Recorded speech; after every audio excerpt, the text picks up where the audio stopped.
Hello everyone.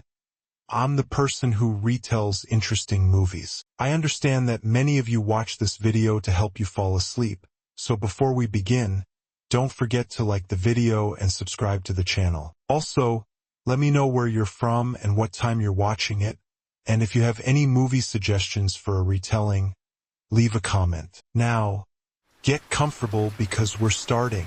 The Sixth Sense, written and directed by Night Shyamalan, is a psychological thriller that delves deep into the complexities of the human mind and emotions, exploring themes of life, death, and the connections that bind people together. It follows a young boy named Cole, played by Haley Joel Osment, who is troubled by an unsettling ability that allows him to see and communicate with the dead. The film's suspenseful narrative and its unexpected twist make it one of the most iconic films of the late 1990s. The story begins with Malcolm Crowe, Bruce Willis, a child psychologist who is dealing with a personal crisis after a former patient, Vincent Gray, Donnie Wahlberg, breaks into his home and shoots him. Before Vincent dies, he confesses that he had been visited by ghosts, and Crowe failed to help him. Vincent's words and tragic end leave Crowe feeling deeply troubled and guilty, and he is determined to find redemption by helping another troubled child. Crowe's next patient is Cole Sear, a quiet and introverted 9-year-old boy who shows signs of extreme anxiety and emotional distress. He is socially isolated at school, and his mother, Lynn, Toni Collette, is concerned about his erratic behavior. Cole has difficulty explaining what is happening to him, but it becomes clear that he is hiding something. His fears, however, are not just typical childhood anxieties. He is experiencing something far more terrifying. As Crowe starts his therapy sessions with Cole, the young boy gradually opens up, revealing that he can see dead people. Cole explains that the spirits of the deceased appear to him in everyday situations, often looking like ordinary people, but they are not aware that they are dead. These spirits can be frightening, and Cole is tormented by their presence. He describes them as walking around like regular people, only they don't know they're dead. At first, Crowe is skeptical of Cole's claims, thinking that the boy may be experiencing some form of hallucinations or deep emotional trauma. However, Cole's stories become more detailed and convincing, leaving Crowe to wonder if there might be more truth to them than he initially thought. To help Cole, Crowe begins to suggest possible ways for the boy to manage his encounters with the spirits. He encourages Cole to confront the ghosts and help them resolve any unfinished business they may have in the world of the living. Cole, who is terrified of these encounters, is initially reluctant but eventually agrees to try. Through a series of encounters, Cole starts communicating with the spirits, helping them with their issues. One such haunting moment occurs when Cole helps a deceased woman who had been poisoned by her mother-in-law. By telling the woman the truth about her death, Cole brings peace to her troubled spirit. Over time, Cole begins to show significant improvement in his emotional state. He becomes more confident and begins to connect with others, particularly his mother, who had been unaware of the true cause of his distress. Their relationship begins to heal as Cole opens up more and more about his experiences. Meanwhile, Crowe becomes increasingly invested in Cole's case, feeling a deep sense of responsibility for the boy's well-being. As the film progresses, Crowe also experiences his own personal revelations. His relationship with his wife, Anna Olivia Williams, is strained, and he feels emotionally disconnected from her. Anna seems distant, and there is a sense of growing unease between them. Crowe's desire to help Cole becomes even more urgent as he realizes that the boy may hold the key to his own emotional healing. The turning point of the film comes when Crowe realizes something extraordinary. After a particularly intense session with Cole, Crowe is able to piece together the mystery surrounding his own life and death. Through subtle clues, he begins to understand that he himself is dead. He is not just a therapist trying to help Cole. but a ghost who has been unaware of his own death.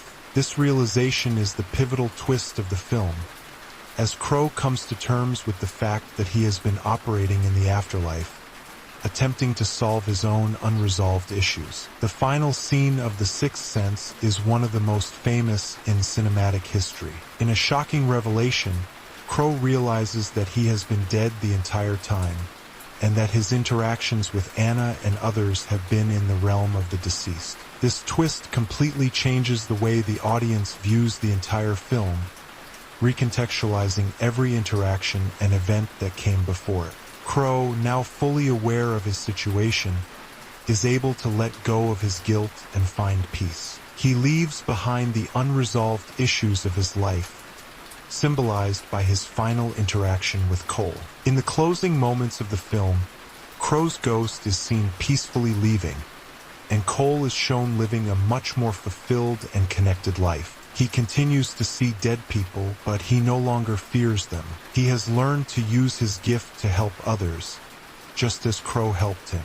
The film ends on a bittersweet note, with Cole sitting in a darkened room, quietly listening to the voices of the dead, no longer burdened by the terror they once caused him. In conclusion, The Sixth Sense is a gripping psychological thriller that explores deep themes of grief, redemption, and the afterlife. The film is celebrated for its intricate storytelling, emotional depth, and, most notably, its shocking twist ending. Night Shyamalan masterfully builds suspense throughout the movie, leading the audience to believe one thing, only to reveal a completely unexpected and emotionally powerful truth. The film's exploration of life, death, and the connections we share with others leaves a lasting impact, making it one of the most memorable films in modern cinema. If you haven't fallen asleep during the first movie, we will retell a second one.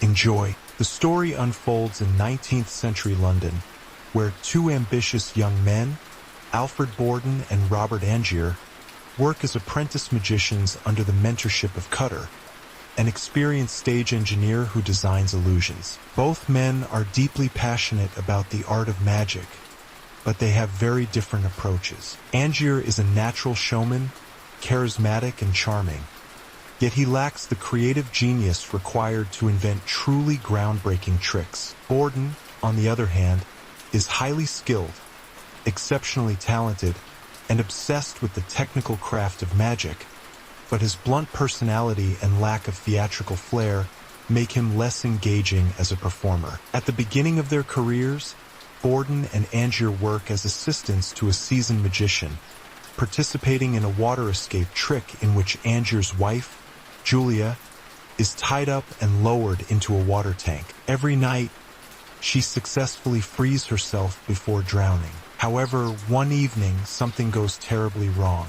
Borden, believing he can improve the illusion, ties a different knot, hoping to make the trick appear more impressive. But when Julia is submerged, she is unable to escape. In a matter of moments, she drowns before their eyes. Cutter and the stagehands rush to break the glass of the tank, but it's too late. Angier is completely devastated by his wife's death. Overcome with grief, he is convinced that Borden deliberately tied the wrong knot, acting recklessly and without care for Julia's safety. Borden, for his part, insists that he does not remember whether he tied the conventional knot or the more complicated one. Angier refuses to accept this answer. He becomes consumed with rage, believing that Borden is lying to him. From this moment forward, the two men become bitter rivals, each determined to surpass the other in the world of stage magic.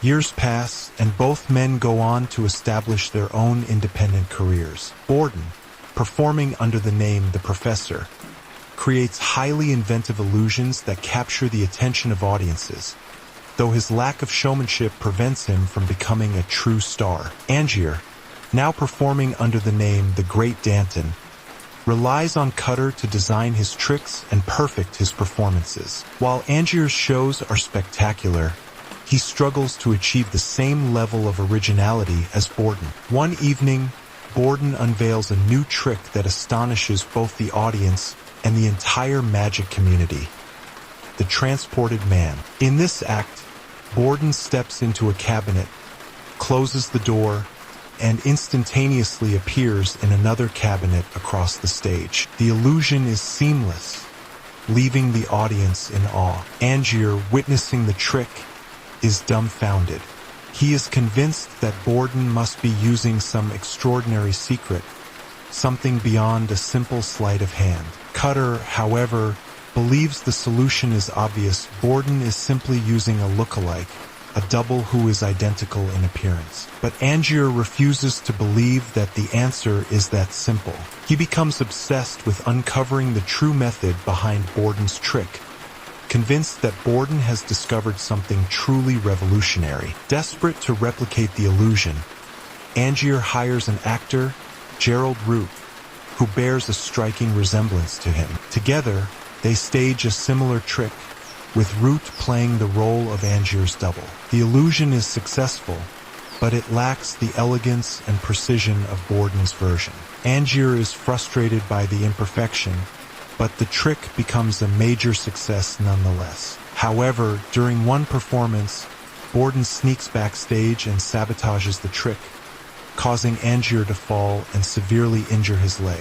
Furious, Angier retaliates by disrupting one of Borden's performances, leading to an accident in which Borden's hand is crushed in a mechanical device. The rivalry between the two magicians escalates to dangerous levels, with both men engaging in acts of sabotage and vengeance against each other. Angier, still fixated on discovering Borden's secret, sends his assistant Olivia to spy on him. Olivia, however, ends up falling in love with Borden and betraying Angier. She hands over Angier's notebook, allowing Borden to steal some of Angier's own secrets. Meanwhile, Borden's personal life begins to unravel. His wife, Sarah, becomes increasingly distressed by his erratic behavior. She tells him that some days she feels he loves her deeply, while other days he seems distant and cold, as if he is an entirely different person. Borden, unable to explain, only tells her that everything he does is for his magic. This emotional turmoil eventually becomes too much for Sarah to bear, and she takes her own life, leaving Borden devastated. After obtaining Borden's notes, Angier discovers references to a mysterious figure, Nikola Tesla. Believing that Tesla has built a machine that allows Borden to teleport, Angier travels to Colorado Springs in search of the scientist. Tesla, who is in the midst of a bitter rivalry with Thomas Edison, is wary of Angier but eventually agrees to build him a machine. The machine does not function as Angier expects. Instead of teleporting an object from one place to another, it creates an exact duplicate of the object a short distance away. Realizing the profound implications of this invention, Angier returns to London with the machine, ready to execute his most daring trick yet. Back in London, Angier begins performing a new version of the transported man, using Tesla's device. Each night, he enters the machine, vanishes in a burst of electricity, and reappears in a different location in the theater. His performances become legendary, surpassing anything he has done before. Audiences are astounded, but Borden remains obsessed with uncovering the secret. One night, Borden sneaks backstage during Angier's performance and makes a horrifying discovery: a water tank hidden beneath the stage, containing a drowning Angier. Before he can react, he is caught and arrested for murder. While in prison, Borden is visited by Lord Caldlow, who offers to take custody of his daughter in exchange for the secret to his trick. With no other choice, Borden agrees. He is sentenced to death, and on the night of his execution, he is hanged. At this moment, the film reveals its most shocking twist.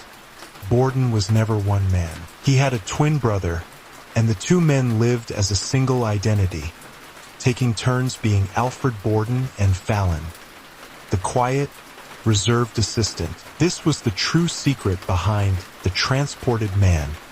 No supernatural powers, No technology, just an extraordinary lifelong commitment to an illusion. Meanwhile, in an abandoned theater, Angier is confronted by the surviving Borden twin. As Angier lies dying from a gunshot wound, he confesses the horrifying truth behind his trick. Every time he used Tesla's machine, it created a duplicate of himself. One version of Angier appeared in the audience, while the other drowned in a locked water tank below the stage. He sacrificed himself over and over again, never knowing if he would be the one to live or die. The film ends with a haunting image. Rows of water tanks, each containing a lifeless duplicate of Angier. Borden, having reclaimed his daughter, walks away, victorious but broken. He and his brother gave up their lives for the sake of magic, just as Angier repeatedly killed himself for his illusions. In the end, The Prestige is not just a film about magic. It is a film about sacrifice, obsession, and the price of greatness. Both men gave everything for their craft, but in the process, they lost everything that truly mattered. The film itself is structured like a magic trick, and just as Cutter explained at the beginning, the most important part of any trick is the prestige, the final revelation that leaves the audience in awe. If you still haven't fallen asleep, we will summarize one more video. Oh Dae-soo is an ordinary businessman with a wife and a young daughter. He is an average man with no notable enemies or troubles in his life. However, on the night of his daughter's birthday in 1988, he gets excessively drunk and is taken to a police station for disorderly conduct. His friend, No Ju-hwan, bails him out, but as they leave, Dae-soo mysteriously disappears. When he wakes up, he finds himself confined in a small, windowless room, seemingly a private prison. The room has only a bed, a television, a small bathroom, and a slot through which food is delivered. He is fed the same meal, fried dumplings, every day, and he is frequently drugged, causing him to lose track of time. He attempts to escape, but every attempt is futile. Through the television, which becomes his only source of information, he learns devastating news. His wife has been murdered, and he has been framed for the crime. His fingerprints were found at the scene, and the police have declared him the prime suspect. His young daughter has been taken in by an unknown adoptive family. With no way to communicate with the outside world, he is left alone with his thoughts, completely isolated from society. As the years go by, Dae-soo begins keeping a journal, writing down every possible person he might have wronged in his life, trying to find a motive for his imprisonment. However, no obvious answers emerge. To maintain his sanity, he starts shadowboxing and training his body for the day he might escape and take his revenge. He also spends his time digging a hole in the wall with a chopstick, planning to escape, but just as the hole is nearly complete, he is gassed and rendered unconscious. One day, after exactly 15 years, he is suddenly released. He wakes up in a suitcase, left on the rooftop of a building, dressed in a suit and carrying a wallet full of money and a mobile phone. He has no idea who has released him or why. All he knows is that he is finally free, and he is determined to find out who did this to him and why. His first stop is a sushi restaurant, where he orders something he has never had before, live octopus. The young chef, Mi-do, is intrigued by his strange mannerisms and the raw pain in his eyes. That night, Dae-soo receives a phone call from an unknown man, mocking him and hinting that he knows everything. This mysterious voice belongs to his tormentor, the person who imprisoned him, but he refuses to reveal his identity just yet. Shortly after, Dae-soo collapses, overwhelmed by exhaustion. Mi-do takes him in and, sensing his deep suffering, offers to help him. Using clues from his imprisonment, Dae-soo traces the origin of the dumplings to a local restaurant and, from there, finds the private prison where he was held captive. He confronts the prison's manager and, after a brutal fight in which he defeats multiple guards using just a claw hammer, he tortures the manager for information. He learns that the facility is a place where people can pay to have others imprisoned for extended periods, and that someone very wealthy had paid a fortune to keep him there for 15 years. However, the manager does not know the identity of the mastermind behind the operation. Soon after, Dae-soo is contacted again by the mysterious man, Lee Woo-jin, a rich and powerful businessman. Woo-jin gives him an ultimatum. If you can find out why I imprisoned you within 5 days, I will kill myself. If you fail, I will kill Mi-do. Desperate to uncover the truth, Dae-soo delves deep into his past, trying to remember anything that could explain Woo-jin's actions. With Mi-do's help, he discovers that he and Woo-jin were classmates in high school. Slowly, fragments of memory resurface. Dae-soo remembers seeing Woo-jin engaging in an intimate moment with a girl, his own sister, Lee Soo-ah. At the time, Dae-soo had casually mentioned what he saw to a friend, and the rumor quickly spread throughout the school. Soo-ah, unable to handle the public humiliation and shame, committed suicide. This event destroyed Woo-jin, who vowed to make Dae-soo suffer a fate worse than death. As Dae-soo pieces together the truth, Woo-jin reveals the final, horrifying part of his revenge. During Dae-soo's imprisonment, Woo-jin manipulated events to ensure that Dae-soo and Mi-do would meet and fall in love. In a devastating twist, Mi-do is revealed to be Dae-soo's own daughter, whom he has unknowingly become romantically involved with. Woo-jin orchestrated everything: her adoption, their meeting, their deepening attraction, as the ultimate form of retribution, forcing Dae-soo to experience the same forbidden love that he once mocked. Realizing the monstrous extent of Woo-jin's plan, Dae-soo is completely shattered. In desperation, he begs Woo-jin for mercy, even cutting off his own tongue as a symbolic act of repentance, hoping to atone for his past sins. He pleads for Woo-jin to never reveal the truth to Mi-do, willing to endure any personal suffering if it means she remains blissfully ignorant. Satisfied that his revenge is complete, Woo-jin leaves Dae-soo in despair. But as he rides the elevator down from his penthouse, he is overcome by memories of his sister's death. Unable to live with his own pain any longer, he shoots himself in the head, bringing an end to his torment. In the final scene, Dae-soo seeks out a mysterious hypnotist, the same one Woo-jin had used in his elaborate manipulation. He begs her to erase the knowledge that Mi-do is his daughter, so that he can continue to love her without guilt. The hypnotist agrees, and the screen fades as she performs the hypnosis. The final shot shows Dae-soo and Mi-do embracing in the snow. However, as the camera lingers on Dae-soo's face, he gives a deeply troubled, ambiguous smile. The audience is left questioning. Did the hypnosis work? Has he truly forgotten?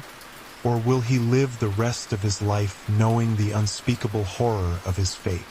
Conclusion: Old Boy is a masterpiece of psychological thriller cinema, exploring revenge, fate, and the devastating impact of past actions. The film's intricate storytelling, shocking twists, and morally complex characters make it one of the most unforgettable movies ever made. Its ending, ambiguous and haunting, leaves viewers pondering the true cost of vengeance and the nature of human suffering. Now, as the rain gently and softly continues to fall, I wish you a good night and sweet dreams.